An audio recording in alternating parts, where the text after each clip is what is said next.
The Road to Oz by L. Frank Baum. Chapter 20. Princess Ozma of Oz. The royal historians of Oz, who are fine writers and know any number of big words, have often tried to describe the rare beauty of Ozma and failed because the words were not good enough. So of course I cannot hope to tell you how great was the charm of this little princess, or how her loveliness put to shame all the sparkling jewels and magnificent luxury that surrounded her in this her royal palace. Whatever else was beautiful or dainty or delightful of itself faded to dullness when contrasted with Ozma's bewitching face, and it has often been said by those who know that no other ruler in all the world can ever hope to equal the gracious charm of her manner. Everything about Ozma attracted one, and she inspired love and the sweetest affection, rather than awe or ordinary admiration. Dorothy threw her arms around her little friend and hugged and kissed her rapturously, and Toto barked joyfully, and Button-Bright smiled a happy smile and consented to sit on the soft cushions close beside the princess. "Why didn't you send me word you were going to have a birthday party?" asked the little Kansas girl, when the first greetings were over. "Didn't I?" asked Ozma, her pretty eyes dancing with merriment. "Did you?" replied Dorothy, trying to think. "Who do you imagine, dear, mixed up those roads so as to start you wandering in the direction of Oz?" inquired the princess. "Oh, I never suspected you of that!" cried Dorothy. "I've watched you in my magic picture all the way here," declared Ozma, "and twice I thought I should have to use the magic belt to save you and transport you to the Emerald City. Once was when the Scoodlers caught you, and again when you reached the Deadly Desert. But the Shaggy Man was able to help you out both times, so I did not interfere." "Do you know who Button-Bright is?" asked Dorothy.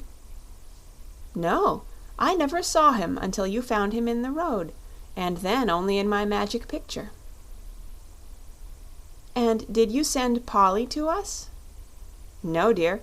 The Rainbow's Daughter slid from her father's pretty arch just in time to meet you." "Well," said Dorothy, "I've promised King Dox of Foxville and King Kik-a-bray of Dunkiton that I'd ask you to invite them to your party." "I have already done that," returned Ozma, "because I thought it would please you to favor them." "Did you invite the musicker?" asked Button-Bright. "No, because he would be too noisy and might interfere with the comfort of others. When music is not very good, and is indulged in all the time, it is better that the performer should be alone," said the princess. "I like the musicer's music," declared the boy gravely. "But I don't," said Dorothy. "Well, there will be plenty of music at my celebration," promised Ozma, "so I've an idea Button-Bright won't miss the musicer at all." Just then Polychrome danced in, and Ozma rose to greet the Rainbow's Daughter in her sweetest and most cordial manner.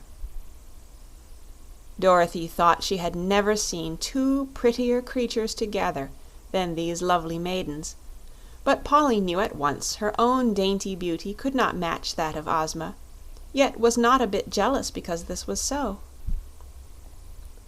The Wizard of Oz was announced, and a dried-up little old man, clothed all in black, entered the drawing-room. His face was cheery and his eyes twinkling with humor, so Polly and Button-Bright were not at all afraid of the wonderful personage whose fame as a humbug magician had spread throughout the world. After greeting Dorothy with much affection, he stood modestly behind Ozma's throne and listened to the lively prattle of the young people. Now the Shaggy Man appeared, and so startling was his appearance, all clad in shaggy new raiment, that Dorothy cried, "Oh!"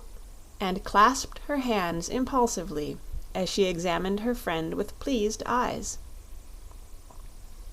"He's still shaggy, all right," remarked Button-Bright, and Ozma nodded brightly, because she had meant the shaggy man to remain shaggy when she provided his new clothes for him. Dorothy led him toward the throne, as he was shy in such fine company, and presented him gracefully to the Princess, saying, "This, your Highness, is my friend, the Shaggy Man, who owns the Love Magnet." "You are welcome to Oz," said the girl Ruler, in gracious accents. "But tell me, sir, where did you get the Love Magnet which you say you own?" The Shaggy Man grew red and looked downcast as he answered in a low voice, "I stole it, your Majesty." "Oh, Shaggy Man!" cried Dorothy. "How dreadful! And you told me the Eskimo gave you the Love Magnet." He shuffled first on one foot and then on the other, much embarrassed. "I told you a falsehood, Dorothy," he said, "but now, having bathed in the Truth Pond, I must tell nothing but the truth." "Why did you steal it?" asked Ozma gently. "Because no one loved me or cared for me," said the Shaggy Man, "and I wanted to be loved a great deal. It was owned by a girl in Butterfield who was loved too much, so that the young men quarreled over her, which made her unhappy. After I had stolen the magnet from her, only one young man continued to love the girl, and she married him and regained her happiness." "Are you sorry you stole it?" asked the Princess. "No, your Highness, I'm glad," he answered, "for it has pleased me to be loved, and if Dorothy had not cared for me I could not have accompanied her to this beautiful Land of Oz, or met its kind-hearted ruler. Now that I'm here, I hope to remain, and to become one of your Majesty's most faithful subjects." "But in Oz we are loved for ourselves alone, and for our kindness to one another, and for our good deeds," she said. "I'll give up the Love Magnet," said the Shaggy Man eagerly. "Dorothy shall have it." "But everyone loves Dorothy already," declared the Wizard. "Then Button-Bright shall have it." "Don't want it," said the boy promptly. "Then I'll give it to the Wizard, for I'm sure the lovely Princess Ozma does not need it." "All my people love the Wizard, too," announced the Princess, laughing. "So we will hang the Love Magnet over the gates of the Emerald City, that whoever shall enter or leave the gates may be loved and loving." "That is a good idea," said the Shaggy Man. "I agree to it most willingly." Those assembled now went in to dinner, which you may imagine was a grand affair, and afterward Ozma asked the Wizard to give them an exhibition of his magic. The Wizard took 8 tiny white piglets from an inside pocket and set them on the table. One was dressed like a clown and performed funny antics, and the others leaped over the spoons and dishes and ran around the table like racehorses, and turned handsprings and were so sprightly and amusing that they kept the company in one roar of merry laughter.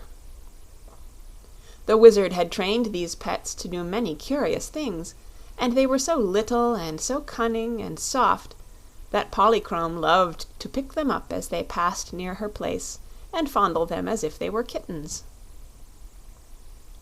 It was late when the entertainment ended, and they separated to go to their rooms.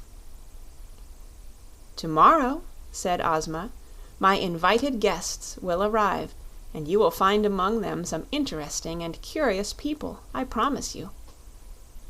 The next day will be my birthday, and the festivities will be held on the broad green just outside the gates of the city, where all my people can assemble without being crowded."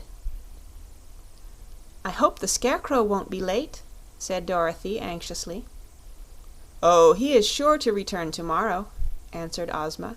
"He wanted new straw to stuff himself with, so he went to the Munchkin Country, where straw is plentiful." With this the Princess bade her guests good night and went to her own room.